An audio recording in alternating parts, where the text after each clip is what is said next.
Hello and welcome back to the channel, welcome back to another video. This one is transfer plans, where we have a look at how I got on, or how I'm getting on in Game Week 23 so far, then how I'm lined up for Game Week 24, and the transfers that I am planning. I've got 5 free transfers currently, and I'll be using at least 3 of them, potentially 4 of them. So a lot of transfer this week, a lot to cover, but first, I am on 62 points, 3.1 million Game Week rank, with an overall rank of 56k. Now that is up from 57k, so barely any movement in rank. Now I'm recording this just as Aston Villa West Ham has kicked off, so don't know what's going on in that game, and also the Man United Fulham game hasn't happened yet. In terms of the Aston Villa West Ham game, I don't have anyone in that game. I've only got Fabianski on the bench and he isn't starting. The person that could affect my rank in that game the most is probably Morgan Rogers, as I don't own him. You will know when you're watching this probably if he's done anything. So yeah, and then the Man United and Fulham game, I've got Bruno Fernandes, so I'm hoping he can save me a little bit. So Verbruggen in goal. I have said for weeks on end, all season, how I'm not too annoyed about goalkeeper blanks because I always spend as little as possible on that position. Fabianski and Verbruggen are basically the cheapest playing goalkeepers you can get. Verbruggen's 4.5 and Fabianski's less than that. So I'm not really that annoyed, to be fair. It could be worse. I could have had Alisson in goal, for example. He's about 1 million more and he probably came away with 2 points from yesterday.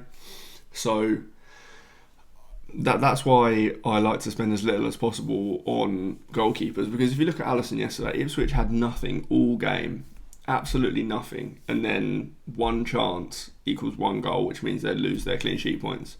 It's just pointless spending that extra million, I feel, to get someone that will be better over the season. I don't doubt that Raya or Alisson will score more points than Verbruggen or a 4.5 million option over the season, but it's just, for me, it's just not worth it. I don't really see that much benefit in doing so. I'd rather use that million elsewhere.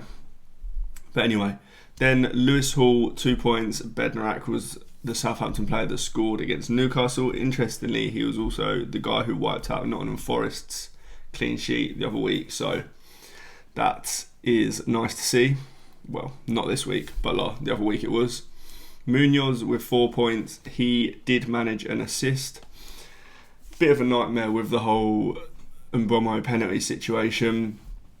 I mean, not that I own Henderson. For Henderson owners, it would have been really tough because he saved the penalty and then it had to be retaken and then Mbomo scored it. So great for Mbomo owners, not so much for Henderson owners. I own neither, but I did get Munoz's assist. That was always coming, to be fair. I mean, Munoz, ridiculously attacking footballer, so happy I've got him, or happy I had him for this week. He probably won't be in my team for much longer because he probably won't play in Game Week 29, but he is very, very good. Trent, I don't know how he only walked away with 5 points from that game. He could have come away with a 20-pointer. I mean, could have got a clean sheet for starters, which probably he would have got some bonus, so he'd have probably been on a 10-pointer. But he also hit a crossbar. He could have got so many more points. So many more points. Eze with his first blank since I bought him. Can't complain too much because he's been brilliant for me. He may be leaving my team this week though, which we'll go on to in a bit. Fernandes hasn't played yet. Salah with 16 points captaincy. Now, let me just check that actually. Is it definitely 16 points? Because I thought it was slightly less than that. Okay, no, 16 points it is. Yeah, I mean, turns out Isak did outscore him, but I was never betting against Salah against Ipswich at home.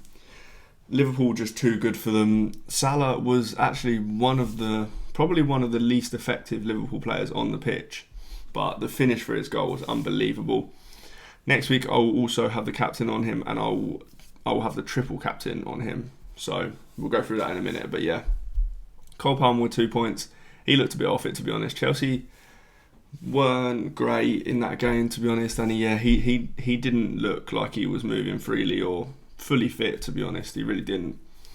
But anyway, I was never benching him. So Palmer 2 points. Isak with 13, 2 goals. There was some doubt over his availability. There was talks of an illness or something like that before the deadline, but that didn't come to fruition. He started, he scored 2 goals. He is just cooking right now. But there is a chance I actually sell him as well. Now, you'll have to wait and hear me out on that one because it does make a bit of logical sense, but it does seem mad. Then my transfer in this week, Cody Gakpo, could not have gone better.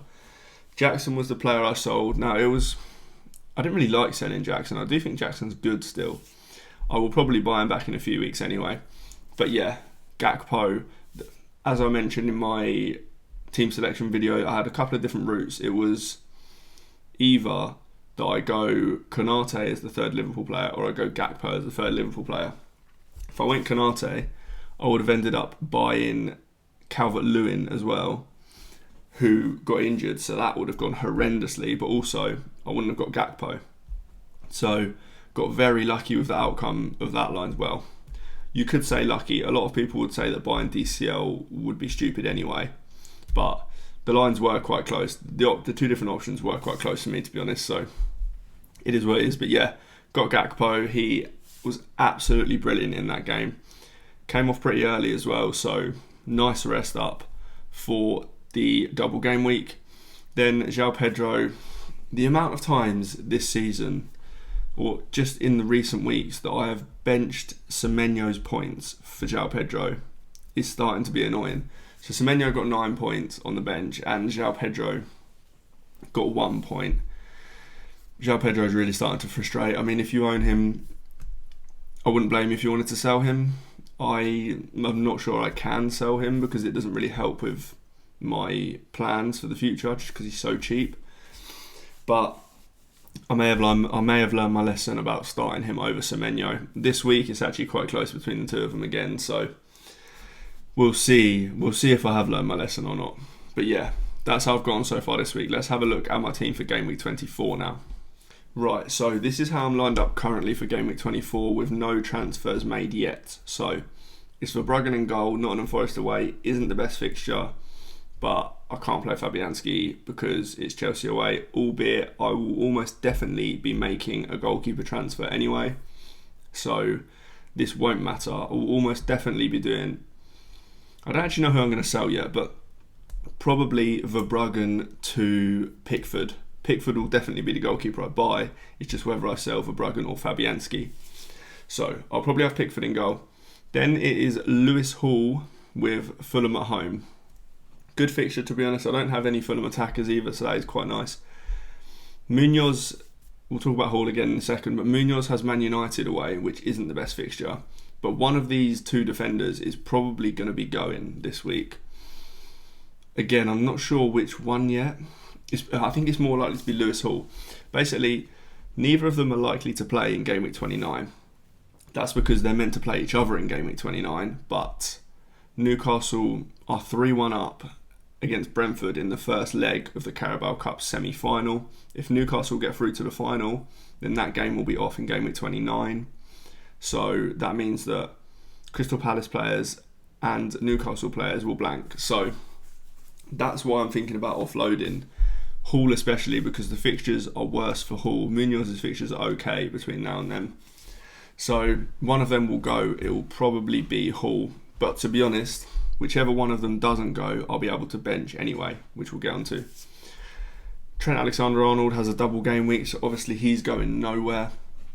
I'm not actually 100% certain that he'll start both. Conor Bradley is around, although having said that, Trent was unbelievable against Ipswich. Like, not even just going forward as well. Stopping counter-attacks, he was fantastic, so maybe he does just play both. There are plenty of other fixtures for Conor Bradley to play as well. There's a Champions League fixture, there's an FA Cup fixture, so it's not like he wouldn't get minutes elsewhere. But yeah. Then the other defenders, Castan has Newcastle away. He won't be one I sell, I don't think. He's just cheap and he's just good, so happy to keep him for now. And then Rico Lewis will definitely be sold this week. Rico Lewis will be going to Mykolenko.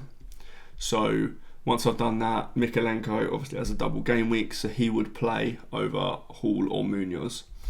And then I may sell the other one, as I mentioned, to another Everton defender potentially. So that would be my defenders for this week. It would be Trent Alexander-Arnold, Mykolenko, and then either Hall or Munoz, or one of them to another Everton defender.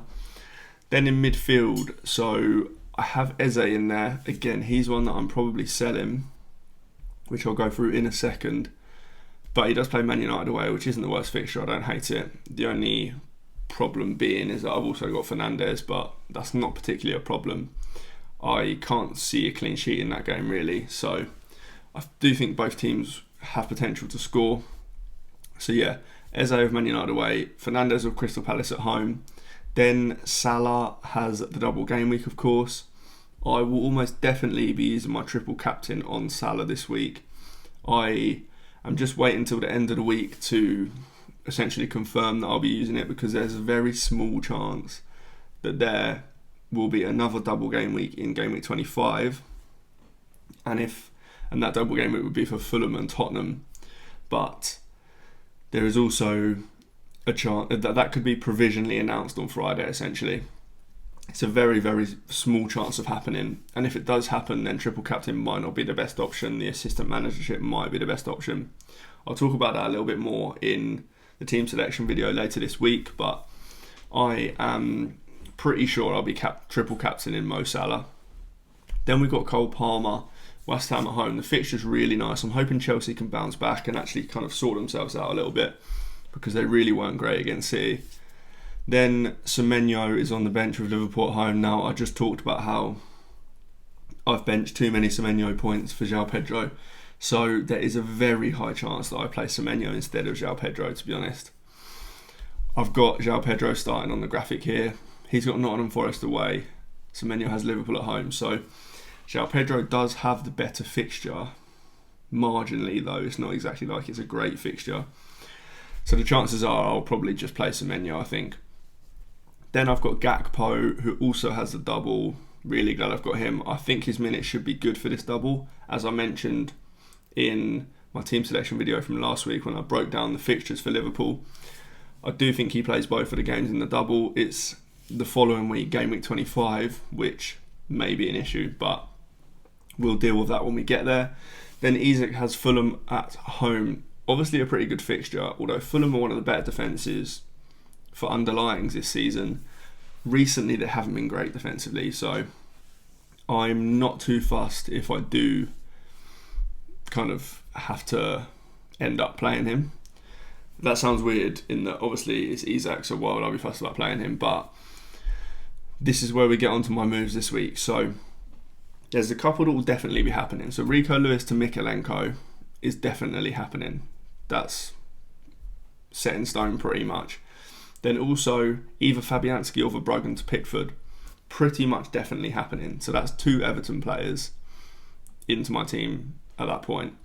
Then the third Everton player could either be Hall or Munoz to another Everton defender, so Tarkowski maybe, or O'Brien I think is playing at right back, so I don't quite know who. I'd need to look into that a little bit more, but basically Hall or Munoz to a second Everton defender is an option. That would then mean that I would either have to do Eze or Fernandes to Mbeumo. Mbeumo is another player that I always plan to bring back in for Game Week 24. But if I went down that route, I think I'd have to transfer Fernandes out to Mbeumo. I don't think I could afford Eze to Mbeumo. Whereas the other option is to do Isak to Ndiaye. Now this is if Calvert-Lewin's out. Calvert-Lewin did go off injured the other day, so he probably is out. Ndiaye took the penalty, so Ndiaye is presumably just on penalties. And he's just pretty good, to be honest. He's one of the better attackers at Everton. So it would be Isak to Ndiaye, and then it would be Eze to Mbeumo. Now, another option, I think I could afford to do João Pedro to Ndiaye and Fernandes to Mbeumo, which would mean I can keep Isak. However, the problem with that then is selling Isak and Eze helps me in Game Week 29 because, as I mentioned earlier, Newcastle and Palace are probably not going to play in Game Week 29. So selling those two isn't that bad because that means then I wouldn't have to use my free hit in Game Week 29. I don't really want to have to do that. Whereas I'd much prefer to sell João Pedro and Fernandes to get Mbeumo and Ndai. But then that leaves me with Isak, Eze, Hall, Munoz potentially all to play in Game Week 29. So yes, that's not the end of the world because I can just transfer one or two of them out near at a time. But there is also a chance that Liverpool blank in Game Week 29. And obviously I've got 3 Liverpool players. So if I held Isak and Eze, I'd essentially be using a load of transfers between now and Game Week 29, getting out some of these Newcastle and Liverpool players because I'd have 7 of them. Obviously I can only bench 3, so I'd have to use at least 4 transfers to move them out later down the line. I'm not set on which route I'm going to go. I don't think I'll be using five of my free transfers. I think I'll roll the other one, but 3 will definitely be used, I think, and 4 potentially. So that's where my thoughts are on it at the moment. If you've got any questions on my team, drop them in the comments. If you've got any questions on your team, drop them in the comments. If you like the video, do hit like, do subscribe, and I will see you in the next one.